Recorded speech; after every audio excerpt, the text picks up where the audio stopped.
জাপানের ইতিহাসের সবচেয়ে বড় ডাকাতি, যার রহস্য আজও কেউ সমাধান করতে পারেনি। কিভাবে শুধু একজন লোক পুরো জাপানকে বোকা বানিয়ে কোটি কোটি টাকা নিয়ে গায়েব হয়ে গিয়েছে, আর কিভাবে একজন নিরীহ ছেলের মৃত্যু এই ডাকাতিতে জড়িত, সব রহস্য জানতে দেখুন পুরো ভিডিওটি। চলুন শুরু। 6 ডিসেম্বর 1968, দিনটি ছিল শুক্রবার। সেদিন টোকিওতে অবস্থিত সে সময়ের জাপান ট্রাস্ট ব্যাংকের ম্যানেজার একটি চিঠি পান, যে চিঠি পড়ে তার সারা শরীর হিম হয়ে যায়। চিঠিতে কিছু লেখা ছিল হাতে, আর কিছু ছিল নিউজ পেপারের কাটিং। চিঠিতে লেখা ছিল যেন একজন মহিলা কর্মচারীকে 3 মিলিয়ন ইয়েন দিয়ে একটি নির্দিষ্ট অ্যাড্রেসে পাঠিয়ে দেওয়া হয়, আর যদি না করা হয় তাহলে ওই ম্যানেজারের বাড়ি আর ব্যাংক দুটোই উড়িয়ে দেওয়া হবে। পরবর্তীতে ব্যাংক ম্যানেজার কথা পুলিশকে জানালে পুলিশ তদন্ত করে, কিন্তু কিছুই পায় না। তবুও ম্যানেজার ব্যাংকের সবাইকে 10 ডিসেম্বর, মানে হুমকির প্রায় 4 দিন পর, সেদিন ছিল প্রবল বৃষ্টি। জাপান ট্রাস্ট ব্যাংক থেকে 4জন ব্যাংক কর্মচারী একটি কালো গাড়ি নিয়ে ছুটে যায় টোকিওর ফুচু কারাগারের উদ্দেশ্যে। তাদের সাথে ছিল প্রায় 29 কোটি ইয়েন, যা তখন মার্কিন $8 লক্ষ ছিল। এই টাকাগুলো ছিল ফুচু কারাগারের কর্মীদের, যা তোশিবা নামে একটি কোম্পানি তাদের বোনাস দিচ্ছিল। বলে রাখা ভালো, সে সময় জাপানের সব কোম্পানি প্রতি সামার এবং উইন্টারে কর্মীদের বোনাস দিত, আর এটা ছিল সেই উইন্টার। ব্যাংক এমপ্লয়িরা প্রথম থেকেই হুমকির কারণে প্রচণ্ড চিন্তায় ছিল। তারা সারা রাস্তায় সবসময় নিজেদেরকে সতর্ক রেখেছে। অবশেষে যখন তারা ওই জেলের সামনে এসে পৌঁছলো, তারা কিছুটা স্বস্তি অনুভব করলো। আর ঠিক তখনই বাইকে করে একজন পুলিশ আসলো এবং তাদের বলল যে, আমি এইমাত্র খবর পেলাম তোমাদের ব্যাংক ও ম্যানেজারের বাড়িকে বোম মেরে উড়িয়ে দিয়েছে।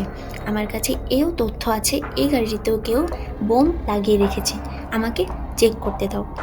ব্যাংক এমপ্লয়িরা প্রথম থেকেই হুমকির জন্য এতটা ভয় পেয়েছিল, তাই তারা দেরি না করে ওই পুলিশটিকে চেক করতে দিল। আর ঠিক তখনই পুলিশটি গাড়ির নিচে চলে যায়।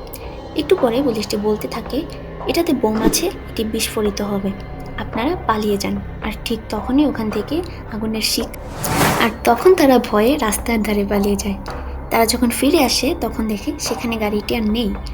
ঠিক তখনই তাদের চোখ যায় ওই বাইকটির উপর। তারা দেখলো বাইকটি ছিল সম্পূর্ণ নকল, এটি কোনো পুলিশের বাইক ছিল না।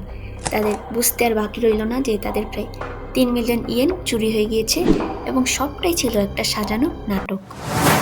এই ঘটনার পরেই পুরো টোকিওতে জরুরি অবস্থা জারি করা হয়। প্রতিটি রাস্তার চেক পয়েন্ট আর গাড়িতে পুলিশ চিরুনি তল্লাশি চালায়, তবুও তারা চোরকে ধরতে পারে না। পরে তারা জানতে পারে যে চোরটি গাড়িটি পরিবর্তন করে অন্য গাড়ি দিয়ে চলে যায়। পরে সে আবারও নাকি গাড়ি পরিবর্তন করে। পুলিশ আর কোনো পথ না পেয়ে সেই ব্যাংক কর্মীদের বর্ণনা অনুযায়ী একটি স্কেচ তৈরি করে এবং সারা দেশের পত্রিকায় সেটি ছাপে। সেই স্কেচের উপর ভিত্তি করে 19 বছর বয়সী একটা ছেলেকে পুলিশ জেরা করে। তখন ব্যাংক কর্মীদের ডেকে আনা হলে তারা শতভাগ একমত হয় যে সেই চোর। ছেলেটির বাবা জানান যে তার ছেলে নির্দোষ।